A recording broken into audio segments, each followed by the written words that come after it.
So even to like carry on with obviously like how like you said something very important by the way in terms of like when you realized about how dark the music industry was, the entertainment industry, even like obviously before you continue with things you were talking about.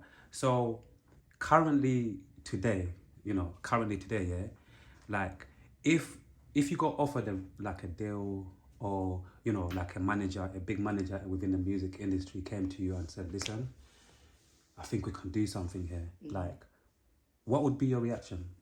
Well, If that's like an interesting question, isn't if it? you got offered So like it depends who they are. Yeah. It depends what their motivation is. It Yeah. depends on whether this is about my artistic vision, how much control I have over the development and the release of what it is that we're releasing. It's bigger conversations. When you're young and a big manager or a record label wants to come to you, you don't have the knowledge or the insight necessarily to even think about that. You're excited about somebody's chosen you.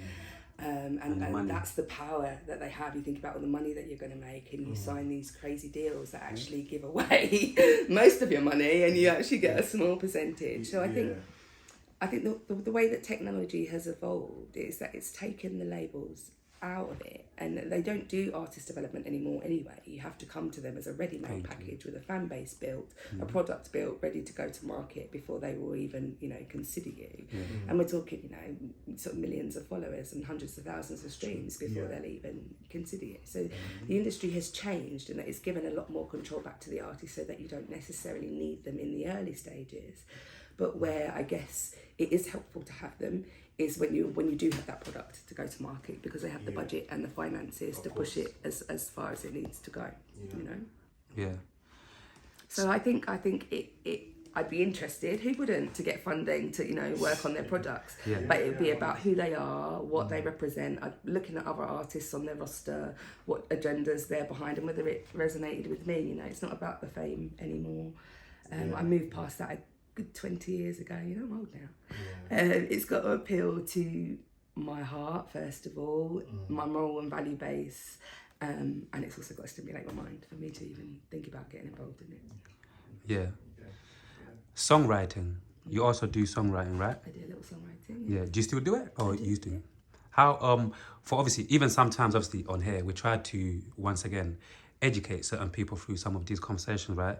Meaning, because like songwriters before, people used to call it ghostwriters or things like that, yeah?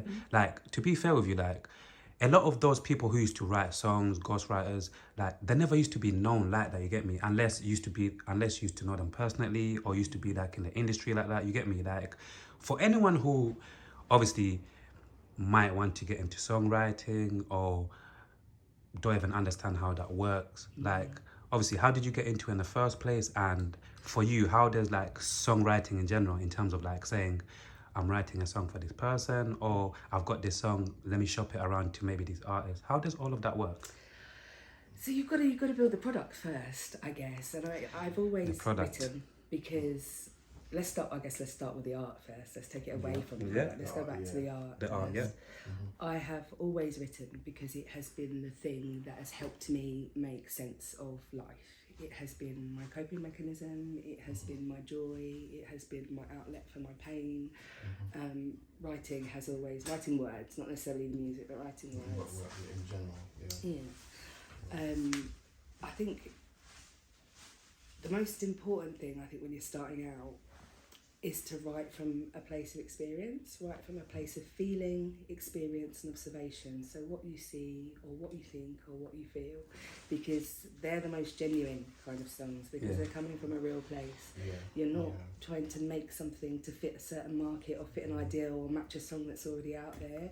You're writing from a place of authenticity, because songwriting is about telling a story at the end of the day. It's about taking the person that is listening on a journey with you, and tapping into their emotional centre and bringing them on a journey with you. And if you're not genuine in what it is that you're trying to express, that that translates, I think, to the listener. So I would say start from a place of authenticity.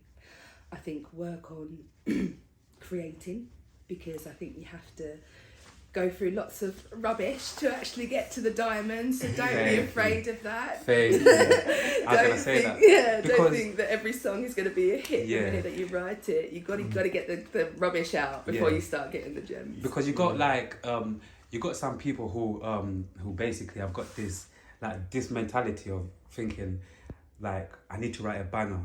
But some people don't understand, before getting to that banger, you need to go, like you said, you need to write. You might write a couple of shit songs.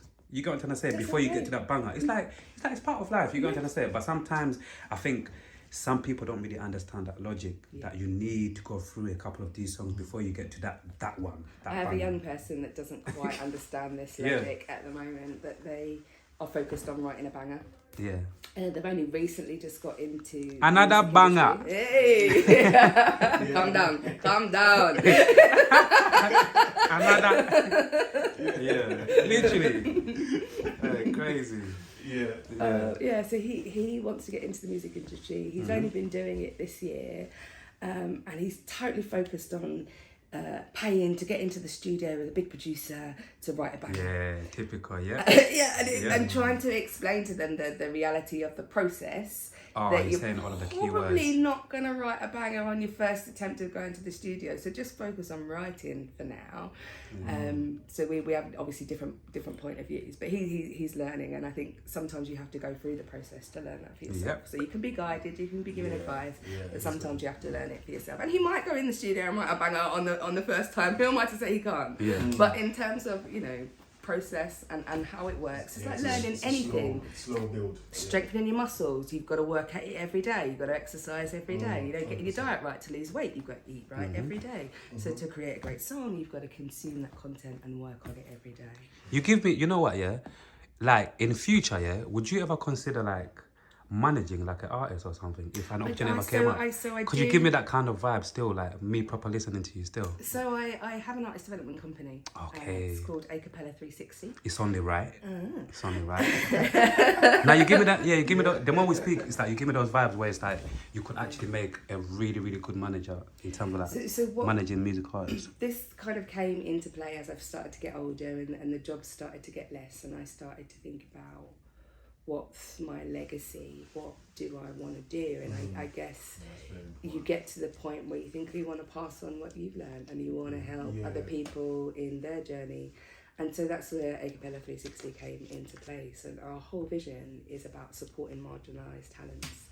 So I have a real passion and focus for older artists, because I think we are given the hardest deal. I think we are written out of the game before we've even had a chance to bloom, unless you're a superstar and you make it to the top and then you stay relevant for the next 2 decades.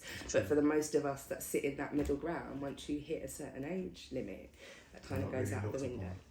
And so I wanted to create a space where artists could learn how to do things for themselves, where they don't have to be reliant on record labels, teaching you about being an independent, registering your own music, recording. And so right now I do consultancy. So I work with individuals on their release planning, or they might need photo shoots, or they might need to learn how to release, or they might need vocal coaching or stage performance, whatever it is. Whatever the help they need. I provide that as a consultancy service. The longer term vision is to grow into a label. But as it stands right now, there's only me. And so there's only so many hours in the day that I can do all these things that I get to do. But that's the longer term vision. But then when I started Acapella and I was getting sort of no's to certain jobs or certain things that I'd applied to, I kind of thought, you know what? Start my own platform. So why am I, I want to perform, I love to perform, and I want to get paid to perform. So let me just do that for myself. Yeah. And so we did a live band open mic night for like 2.5 years over in Camden. That was really kind of popular. And then after I had my heart attack, I decided to take it to another level to help myself, but also the artists that I was working with. And I decided to put on my first kind of paid and ticketed events. And I decided to go big or go home, right? I'm nearly just dead. So if I'm going to do it, like, now's the time to do it, really. I've been making excuses about money and, I don't have the funding and how the hell am I going to afford it and worrying about all of those things. And then when the heart attack happened, everything just changed in terms of perspective. It's like, now we're just going to do this. Now we're just going to do it. And so my first event was a boat party on the Thames. Sounds lit. Yeah, That sounds really yeah. good. So Especially I the Thames, man. yeah, it's like big, right? And I'm not going to go in a Yeah. pub, in a little back room in a pub. Now we're going to get a boat and we're going to go on the Thames. We're going to put the band on the boat. And so I created this whole concept called Live on the Thames. Which is, it's about to have its first year anniversary. So it's been going since the 5th of August last year. Congratulations. Thank you very much. So we've done 4 now. This will be our 5th one coming up. Yeah. And basically we sail the Thames. I play with my band. I have Sandy from Gogglebox who hosts for me. Yeah. And then I play with my band, and then I showcase 4 or 5 independent artists as well. So they get to do 3 songs each. You've got a captive audience because the boat holds up to about 200 people. So if you're good at what you do, you will retain that audience. If you're not so good, unfortunately, they will drift down to the bottom deck or go out to smoke. But it's giving you that opportunity to fan base build, to perform, because that's what we all do it for, right? If you love music, our best place, our best life is on that stage when you're connecting with the crowd. So yeah, just trying to create something different in terms of platforms. It's a really unique experience for the artist, getting to like sail up and down the Thames on a boat. You've got all the views, it's fantastic. How do people, like, for example, someone's watching this, and they're thinking, you know what, like, this is actually lit. I would love to get involved into like the next one. How do people usually get involved? So the next one is on the 3rd of August. Obviously the artist roster is full for that. No, it's not long. Yay! We're getting ready, we're going to the boat. Yeah, you know, get ready. How you mean? But the one after that, I'm doing one for Halloween and Bonfire Night. So it'll be the weekend in between those. Yeah. So there is spaces available. So if you wanted to perform, if you wanted to come and show us your little talent, then give us a follow at Acapella360 on TikTok or Instagram, Facebook, all those places. Brand recognition, guys, really important. Acapella360 across all platforms, and just jump in my DMs. Let's have a chat. Show me your best live performance, because it is all about the live performance. Live performance, yeah. I don't mean this in a rude way, but I'm not interested in hearing an auto-tune track that's been produced in a studio. It might sound great, but it doesn't translate to what you're going to be like in the live space. I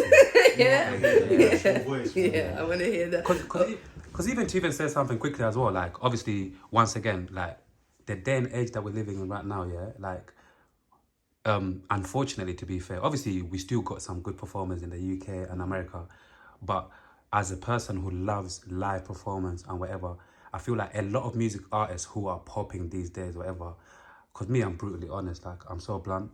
When it comes to live performance, a lot of them are shit. Right? Yeah, it doesn't translate, does it? You get what I'm trying to say? They don't take pride in their live performance. That is something that you learn with growth as well. Not everybody's a natural performer. That's actually quite a rare thing to be to be able to naturally stand on stage and engage a group of people. Yeah. So you have to practice it, and I think a lot of industry funded artists who get to the top of the streaming quite quickly because they have all the budget around the marketing and things, so they get that visibility really quickly. They haven't done the journey of developing and evolving as an artist, which is your stagecraft, which is how to bring in a crowd, which is how to perform with emotion, how to connect with people when you're singing. And because a lot of them also don't have the greatest vocals to start with, it doesn't translate at all when you get into the live space. So my son, I can't remember the artist's name, but he was obsessed with this rapper from America, and they were coming over to do some stuff over here, and he was like, Mum, I've got to go, he's my favourite, I've got to go and see him. And he came back, he wasn't a fan anymore, because he was like, what the hell was that? I've heard so many people say that. It's different hearing them on like on the songs when everything's been mixed, mastered, properly. It's a total different thing. Man. You know what? I want to say before I say this, I want to say congratulations on you're an award-winning. You're an award winner, yeah? I just want to say, obviously, congratulations on your award. And obviously, like, if you like to share with the people, like, what award did you win? So I won, it was Artist of the Night at the Integrity Awards. Come on, tell them. Last year, so that was cool. That was performing my own music, so a track that I'm working on for release this year called Black Widow. Congratulations. Thank you very much. That was my first ever award. That was quite a nice experience. So, like I said, I'm usually on the other side doing the hosting. So it was nice to get some recognition. Yeah, congratulations, man. And I also want to talk about, obviously, in terms of like obviously now, you see like in terms of like your like your diet, like we spoke about your health before and all of that, like how's your diet at the moment? And obviously like we live in an age where once again a lot of people are working out, a lot of people are trying to eat different and whatnot. Like obviously everyone's got a different body, right? But just even in general, in terms of like trying to live a healthier lifestyle if possible. I've had to. Whatever. I mean, this year like, I've had to. I think the food that we are fed on a daily basis is mostly crap. Yeah, it's mostly artificial crap. But when you're in the matrix, you don't necessarily see. Bande Babylon. It's not until something jolts you and wakes you up. Like, even though I got the diagnosis of diabetes in 2014, like I was saying, I didn't take it seriously. I went through phases of trying to be a bit more healthier, but my love of chocolate never changed throughout that period. Now. I am 100 times better than what I was, but I still have bad days. And that, you would think that having experienced that last year and knowing that it was diabetes related, that sugar would be my worst enemy. But I go through phases. I'm really trying to cure myself of a sugar addiction right now. So if anybody has ever battled with addiction of any kind, you might laugh and say, oh, sugar addiction, just stop eating chocolate. But actually it doesn't work like that. The bacteria and things that start to live in your body that feed on that stuff actually control how you behave and can impact your behaviour. So you have to have a real kind of strength of mind, because when you start to reduce the sugar levels in your body, all of those little things start dying off, and then they start secreting certain toxins and certain chemicals that make you crave particular types of food. So it's much bigger than just controlling the mind. You've actually got to, transcend that to be able to completely control the body, and I am not there yet. I'm sitting here with my big talk, but I am not there yet. It's a process, isn't it? Yes, but what was really interesting is that I will go like maybe 3 weeks. I'm eating veggies, I'm eating healthy fruit, vegetables. Smoothies in the morning, vegetable smoothies, water, and I will get to about 3 weeks. And there's something that happens around that 3 week period that I sort of laugh about it with my friends. It's like I go into a zombie mode. It's like I'm not consciously thinking, and it's all craving, and it's all instinctual, and it's stuff it. The delivery's coming out, or stuff it. I'm having that big bag of crap that I'm eating tonight. And so then I put myself right back at the start of the process again, because I know I've got to detox again over the next couple of weeks to get that. And this is the cycle that I've been in since last year.